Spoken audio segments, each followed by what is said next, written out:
kas sinu kogemus on tegelikult sama, et sa tõid ka selle koha nagu nähtavaks, et sageli nagu peame kogema seda põhja või surma, et lõpuks siis ärgata ja hakata elama. Ja kui me nagu tõesti, nagu on siin ka erinevad õpetajad tegelikult öelnud, et kui me nagu ei oskagi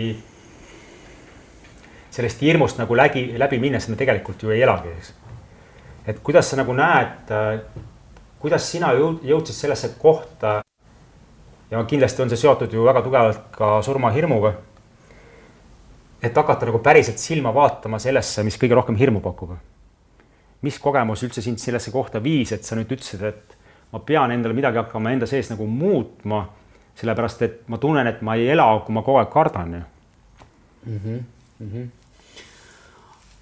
No eks meie generatsiooni mehed on tegelikult üles kasvanud sellises 90-ndate getos ja tukid ja granaadid ja sellised miilitsad tol ajal siis ja pärast politseid olid nagu igapäevane nähtus, et eks me paljud saime kogeda seda sellist nagu gängsteri elu ja surm noorena vuhises tihti silmadest mööda, aga siis me ei näinud selles hirmu. See oli selline, et nagu naljaga pooleks, elati täiega ja käidi noateral.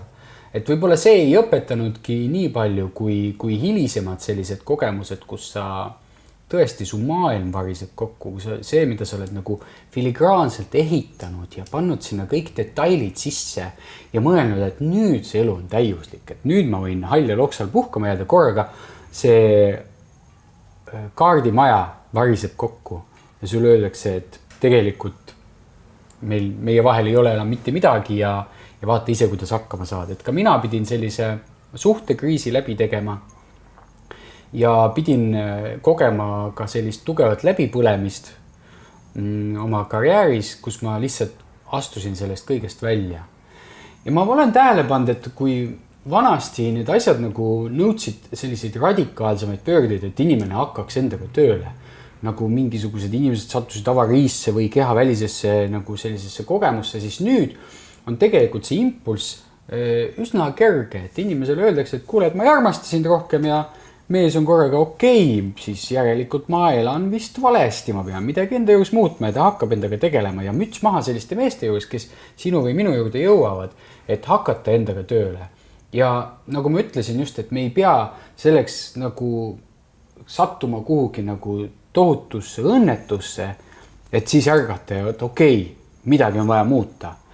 Ja ka minu jaoks ei olnud sellist nagu hästi tugevat impulssi, et ma hakkaksin endaga tööle. Ma sain aru juba üsna kergelt, et okei, ma tahan enamat. Ma tahan olla õnnelik. Kas ma olen õnnelik?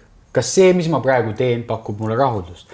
Kui need küsimused, kui sa nendele küsimustele saad vastused, millega sa ei ole rahul, siis see ongi juba see tuluke, see alarm, et sa pead hakkama tööle.